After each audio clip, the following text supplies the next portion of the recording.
Fresh up అయి తన room బయటికి వస్తాడు.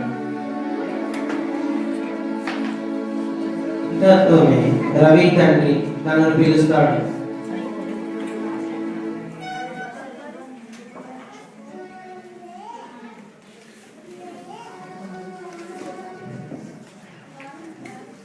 రవిని పిలిచి బిల్ ఇచ్చి కట్టి రమ్మంటాడు. రవి కోపంతో ఆ బిల్ని విసిరేస్తాడు. దానికి తన తండ్రి బాధపడి వీడు మారడు అనుకొని వెళ్ళిపోతాడు. ఇంతలో రవి తల్లి వస్తుంది.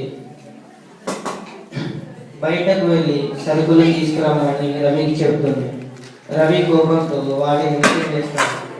తన తల్లి కూడా వీరు మారడు అని వెళ్ళిపోతుంది. అశాంతికరమైన వాతావరణం అవిధేయతకి ఎలా దారి తీసిందో చూశాం కదా. ఇప్పుడు మరికొన్ని సన్నివేశాల్లో ముందు జరగబోయే పరిస్థితులను మనం చూద్దాం.